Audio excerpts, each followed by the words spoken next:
Olá, gente. Hoje nós vamos ter um assunto muito interessante: o citoplasma e suas organelas.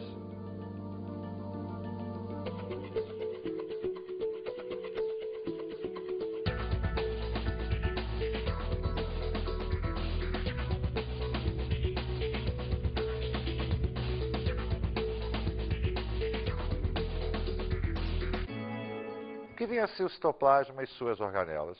O corpo da célula. Está lembrado que na outra aula nós falamos de membrana plasmática, a fronteira da célula? Pois é, nós agora ultrapassamos a fronteira da célula. Vamos falar do interior da célula, da constituição físico-química e das estruturas que fazem com que a célula funcione como um todo. Essa estrutura é chamada de citoplasma. Mas a palavra citoplasma, que significa aquele que molda a célula, é uma palavra muito genérica.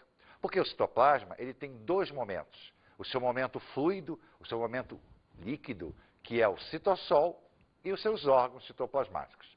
Vamos falar inicialmente do citossol celular, da parte fluida da célula.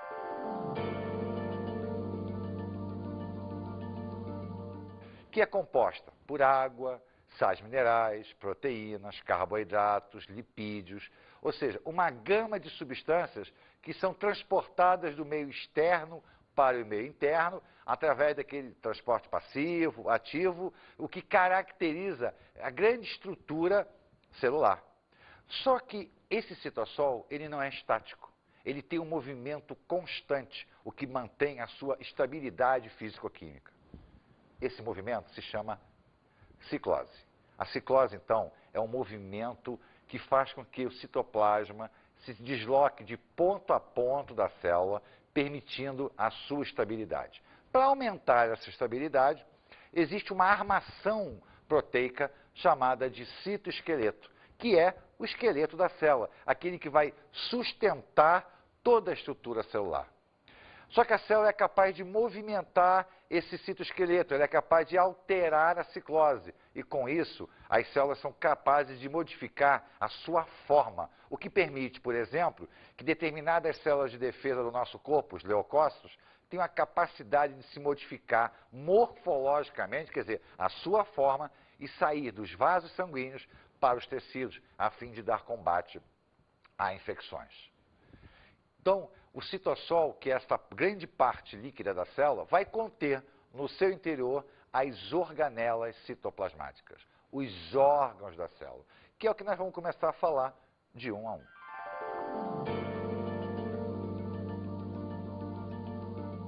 A primeira organela que nós vamos falar é do retículo endoplasmático.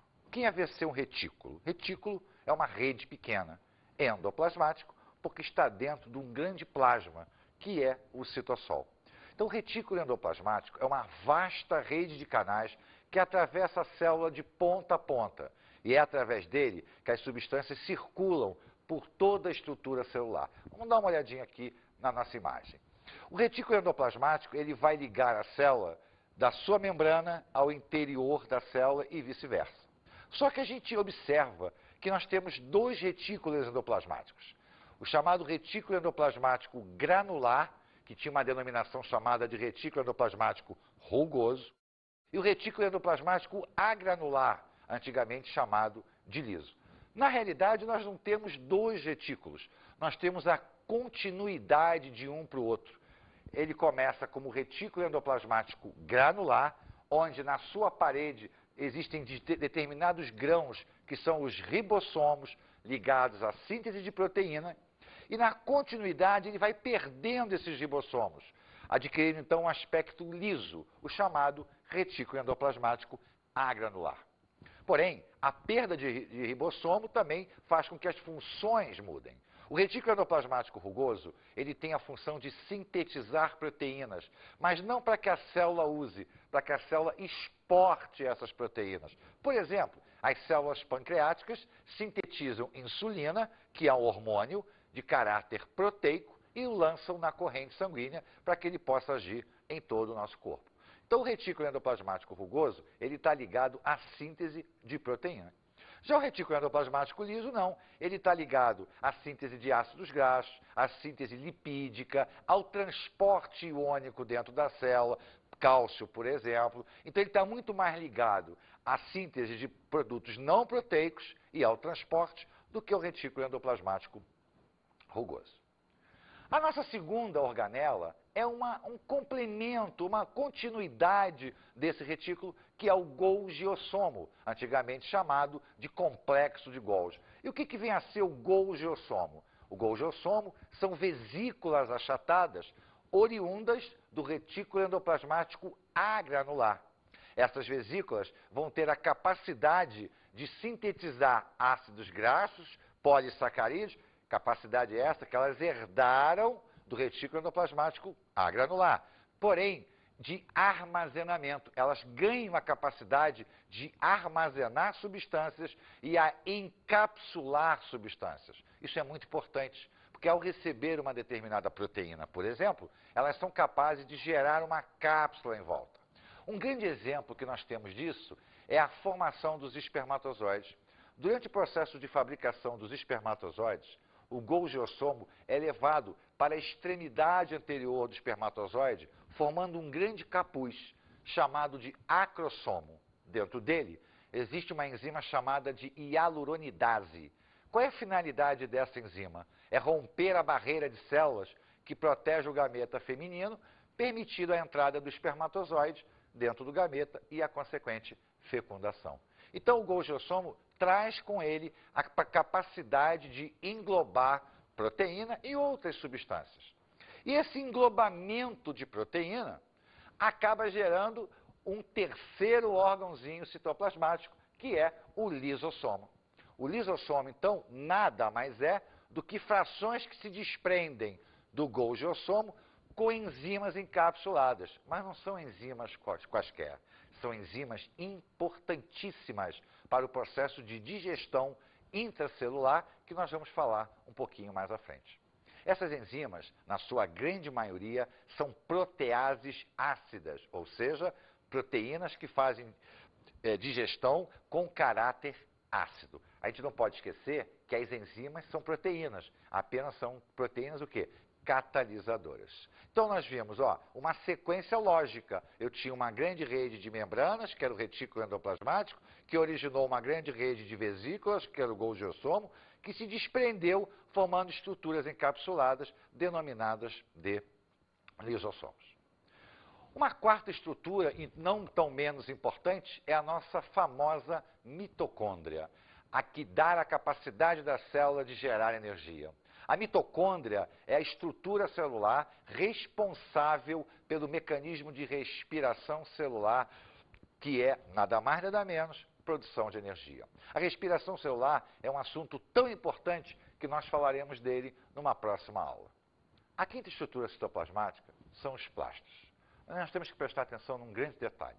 Plasto é uma estrutura exclusivamente vegetal.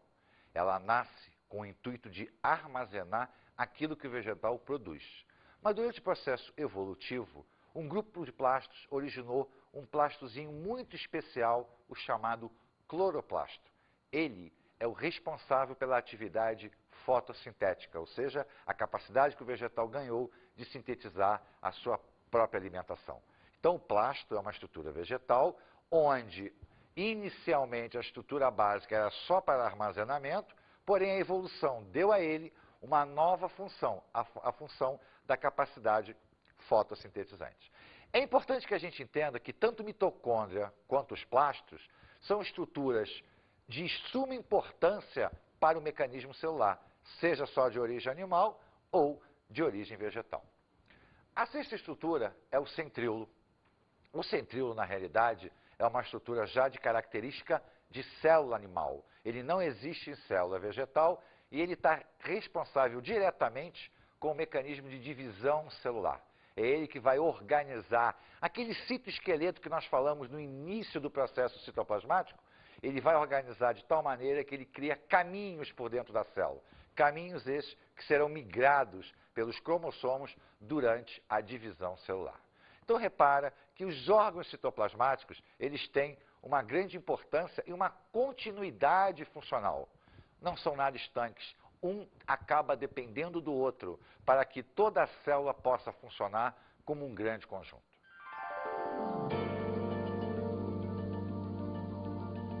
A digestão intracelular é o nosso próximo tópico.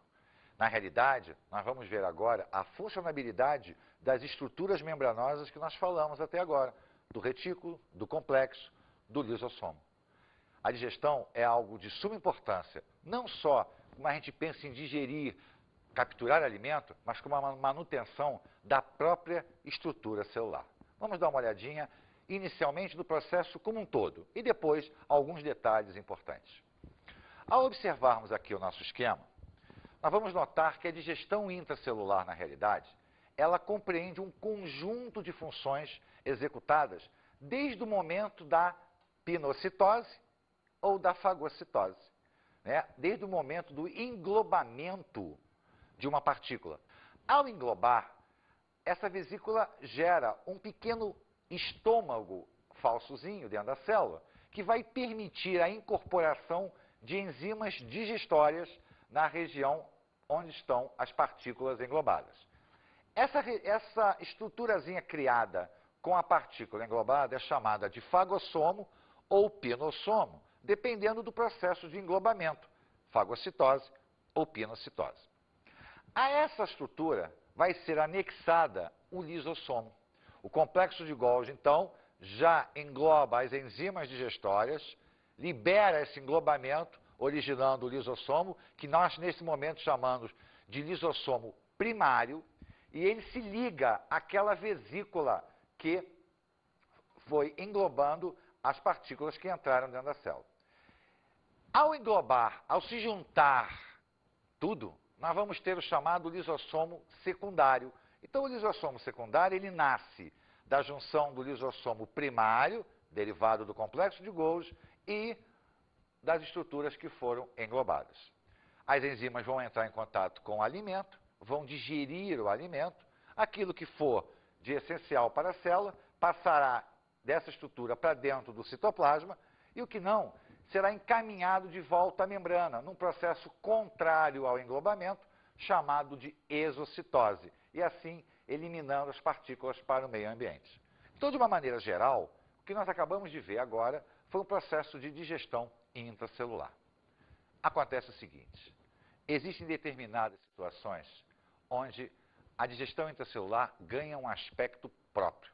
A célula não engloba nada, ela simplesmente começa a fazer a digestão dos seus próprios órgãos.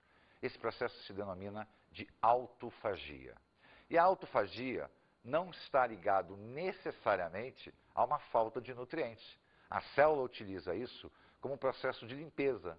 Uma fraçãozinha que foi jogada no lixo, uma mitocôndriazinha que parou de funcionar, um pedaço do retículo que se desprendeu. Então é uma maneira que a célula tem de criar um processo de limpeza interna da estrutura celular. Todo o processo é semelhante ao que nós vimos. A diferença é que não há um englobamento de uma partícula externa. O englobamento é de uma partícula interna. Então a autofagia pode funcionar também como um mecanismo de proteção celular quando falta nutrientes. Já que não existe a incorporação de nutrientes, ela começa a digerir as próprias estruturas celulares para a manutenção da sua vida.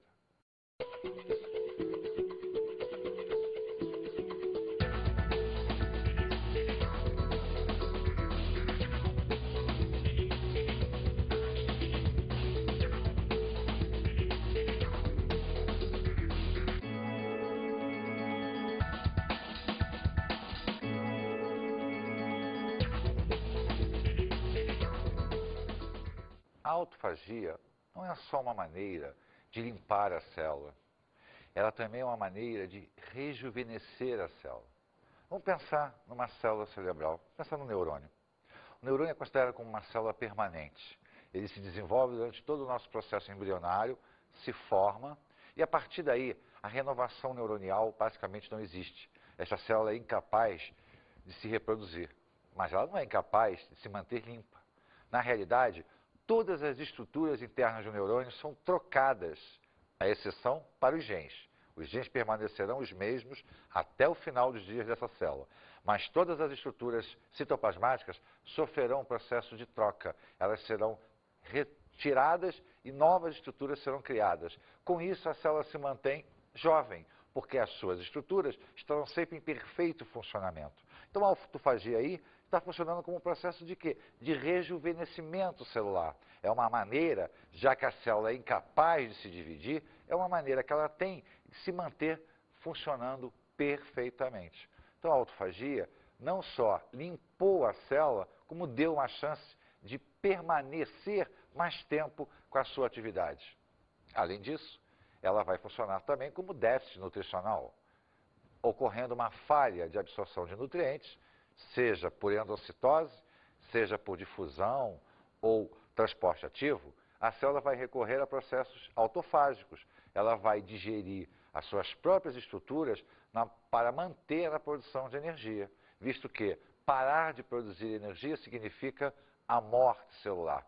Então ela recorre à destruição das próprias estruturas para manutenção da sua vida. Isso porque, caso a situação se normalize, novas estruturas serão criadas pelos processos citoplasmáticos normais. Então a autofagia ela tem grandes finalidades.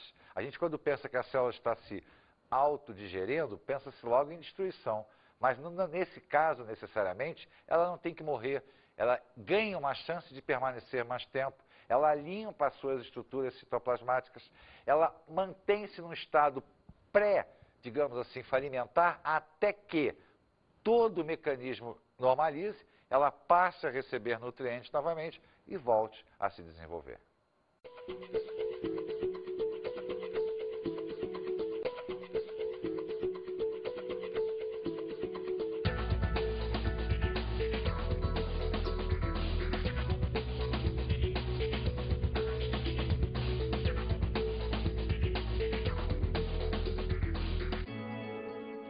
Mas existe um outro processo que a natureza criou com a finalidade de permitir a grande transformação do mundo animal, que é a metamorfose.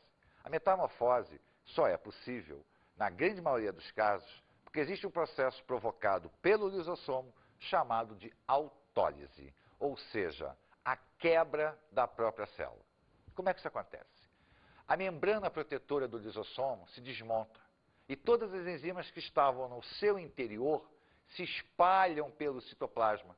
Como elas são enzimas muito poderosas, elas digerem a célula como um todo, matando a célula e, consequentemente, fazendo com que ela desapareça.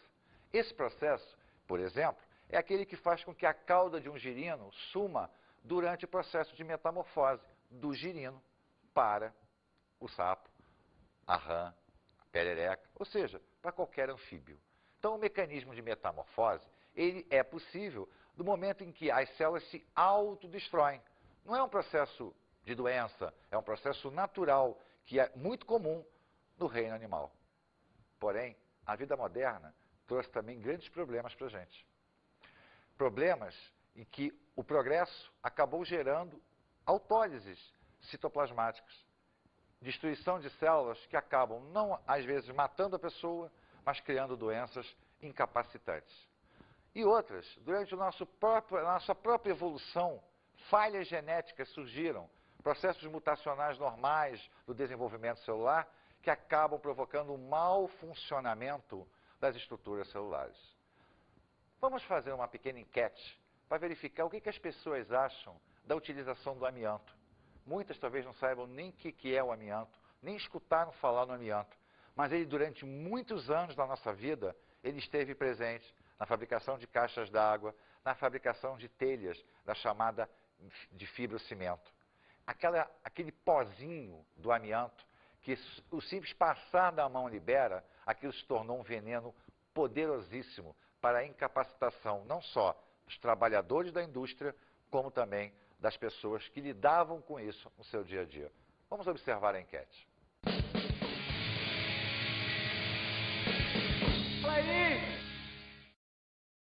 Você usa caixa d'água ou telha de escoamento na sua casa? Não uso, não. Por que você não usa?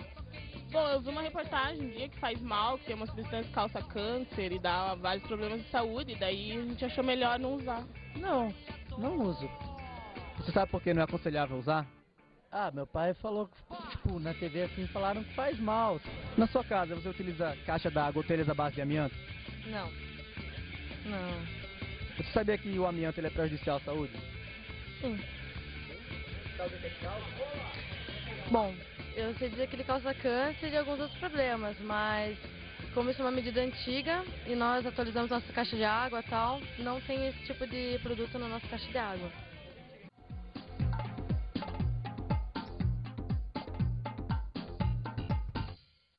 Vamos ver agora as doenças provocadas por autólise lisossômica, ou seja, aquelas doenças que são provocadas pelo rompimento do lisossomo e, consequentemente, destruição da célula. A primeira doença é a chamada silicose, uma doença muito comum nos trabalhadores brasileiros. Isso porque durante muitos anos nós utilizamos produtos de origem do amianto. E o que acontece? Ao respirarmos a fibra do amianto, ela se aloja nos alvéolos pulmonares. Por ser um corpo estranho, imediatamente células de defesa migram para essa região, englobando a partícula na tentativa de digeri-la e livrar o nosso organismo desse corpo estranho. Acontece que o amianto é inorgânico, o que impede a digestão intracelular. O lisossomo, ao tentar digeri-lo, arrebenta. Ao arrebentar, enzimas se espalham pelo interior da célula de defesa, matando a célula e, consequentemente, começando a provocar uma deficiência respiratória por endurecimento do alvéolo pulmonar. A doença é progressiva, não há tratamento de cura. Melhora essa qualidade de vida hoje do paciente, mas ele vai permanecer para o resto da sua vida com aquelas fibrazinhas dentro do pulmão. E a cada tempo que vai passando, os lisossomos continuam tentando digerir a fibra, continuam morrendo e as células continuam sendo digeridas. Lamentavelmente, a pessoa começa a ter dificuldade respiratória que caminha progressivamente para o óbito. Hoje, o amianto está proibido no Brasil, não só no Brasil como no mundo inteiro. E espera-se que essa doença de fácil controle seja um mal do passado. A segunda doença é uma doença genética, ou seja, ela independe de estarmos em contato ou não com alguma coisa do meio ambiente. É uma falha durante o processo de desenvolvimento embrionário. Essa doença denomina-se doença de Tay-Sachs. O Tay-Sachs é uma falha enzimática, quer dizer, há uma falha genética que automaticamente produz uma falha enzimática, onde as enzimas lisossômicas funcionam de maneira descontrolada. A membrana lisossômica não é capaz de manter a enzima dentro do lisossomo, o que provoca a destruição. Só que isso acontece normalmente durante o período de desenvolvimento embrionário. A criança, então, acaba sofrendo de retardamento mental e físico, o que faz com que, na maioria dos casos, ela não atinja até a adolescência. Então, observe, vimos duas doenças de origem lisossômica, doenças originárias do processo de autólise. Uma devido a meio ambiente, a outra a processos mutacionais. Não importa, qualquer uma das duas são graves, porque a autólise, quando não é fisiológica, ela é uma situação extremamente grave para a estrutura celular. Vamos escutar agora o depoimento de um médico pneumologista. O que ele pode nos dizer a respeito da silicose, a gravidade dessa doença, a incidência dela no Brasil, se existe algum estudo estatístico a respeito desta doença feito pelo Ministério da Saúde. O pneumologista é o médico mais indicado para explicar todo o processo orgânico que acontece pela ingestão respiratória das fibras de amianto. Nós já vimos, né? Vai provocar insuficiência respiratória, vai provocar dificuldade da troca gasosa entre o alvéolo pulmonar e a corrente sanguínea por endurecimento alveolar provocado pela destruição das nossas células de defesa dentro do alvéolo. A silicose é considerada a mais importante, a mais frequente das pneumoconioses. Pneumoconiose é um capítulo da pneumologia que diz respeito às doenças ocupacionais, doenças profissionais. E ela está relacionada principalmente aos trabalhadores de vários tipos de indústria, principalmente de minério, de mineração, cerâmica, de produção de vidro, de escavações, de poços, tudo que diz respeito à inalação de pó de sílica, que é o dióxido de silício, ou chamado mais popularmente de quartzo, na forma livre. É uma doença fibrosante que provoca fibrose, endurecimento do pulmão e basicamente se caracteriza por tosse, geralmente uma tosse crônica no indivíduo que trabalha, mesmo às vezes com máscara. Eles são obrigados a usar uma máscara para não aspirar aquela partícula que é de alto peso molecular e se deposita e vai provocando umas reações de fibrose e de granuloma no pulmão. Granuloma é uma reação por corpo estranho. E essa fibrose vai produzindo tosse seca, vai produzindo falta de ar, dispneia, que geralmente é progressiva. É uma dispneia que progride ao longo dos anos e por isso existe o médico de trabalho que fica atento a esses pacientes, mas basicamente é tosse e falta de ar. Quando um doente desse escarra sangue, às vezes eles escarram sangue, aí você tem que ficar muito atento a uma outra doença que se associa frequentemente à silicose, que é a tuberculose. Então chama-se silicotuberculose. Mas basicamente é uma dispneia progressiva e a radiografia vai mostrando lesões fibróticas, manchas brancas no interstício do pulmão e que pode formar depois, mais tardiamente, grandes aglomerados de fibrose nos lobos superiores dos pulmões e gânglios no hilo, a gente chama hilo pulmonar. E dependendo da densidade dessa matéria no ambiente de trabalho, seja no fundo da mina, por exemplo, o marteleteiro que está lá aspirando diretamente aquilo, ou o indivíduo que está usando um jato para polir um vidro e que tem sílica, ele pode adquirir a doença com 5 anos, ou com 10 anos, ou até 15 anos de exposição. Se houver uma alta concentração das partículas de sílica ou de quartzo no ambiente, e se não houver proteção e o devido cuidado e uma reciclagem, eventualmente, do trabalhador, se ele trabalhava no fundo da mina, na linha de frente, ele às vezes vai trabalhar na parte de cima, se não houver isso, praticamente, fatalmente, em cerca de 15 anos, eles já têm uma fibrose desenvolvida que é irreversível. Nem com corticoide depois você consegue fazer isso regredir. E isso caminha no fim da vida para uma insuficiência respiratória. E aí, gostaram da nossa entrevista com o médico pneumologista? Deu para entender melhor o que é a silicose? Tenho certeza que sim, né? Vamos agora às nossas dicas de estudo.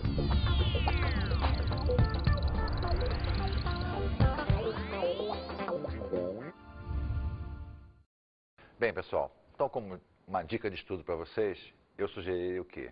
Fazer uma revisão geral dos órgãos citoplasmáticos, olhando cada um deles, sua função, sua responsabilidade celular. Depois olhar o conjunto como um todo. Lembre-se, eles não funcionam isoladamente, um depende do outro. Uma atençãozinha especial à digestão intracelular, na autofagia, na autose. E que tal dar uma pesquisada em outras doenças, além das duas que nós já vimos aqui? Eu acho que será muito gratificante você poder entender melhor esse mecanismo da célula. Ok? Um abraço, até a próxima.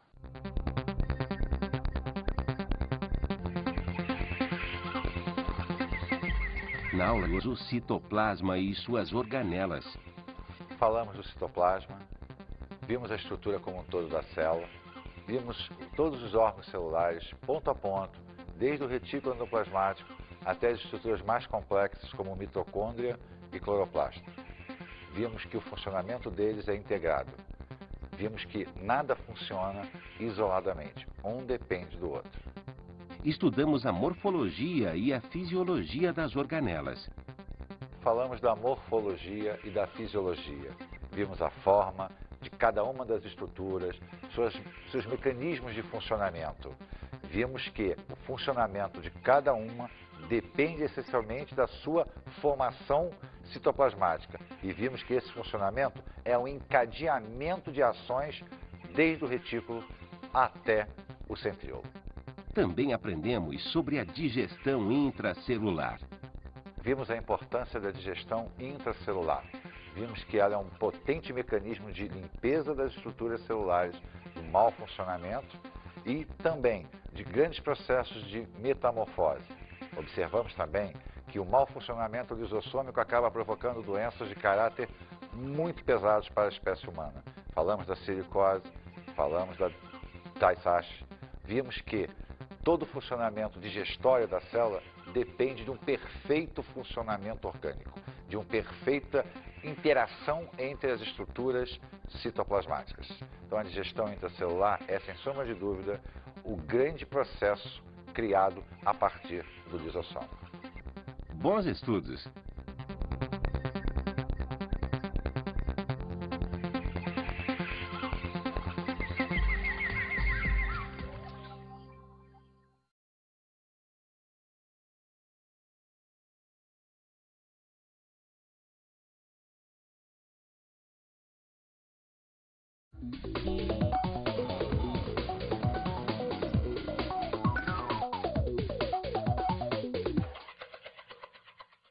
Bem, colega, acho importante salientar todas as estruturas celulares.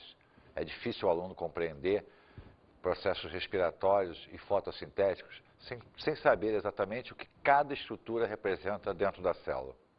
É importante salientar os mecanismos de autofagia de autólise, até porque na globalização que ocorre hoje, muito se escuta falar de doenças provocadas por autólise lisossômica, mas se ele não entende o que é uma autólise lisossômica, se ele não entende que dentro do lisossomo nós temos enzimas capazes de digerir todas as estruturas celulares, fica difícil ele poder compreender a doença. Então eu acho importante, não só as estruturas citoplasmáticas, dando ênfase efetivamente às estruturas mitocondriais, plásticos, por causa das atividades fotossintéticas e respiratórias, mas vendo como um todo, a célula como um todo e não em frações isoladas. E o mecanismo de autofagia, o mecanismo lisossômico de uma maneira geral. Um ênfasezinho especial à autólise para que a aula enriqueça mais.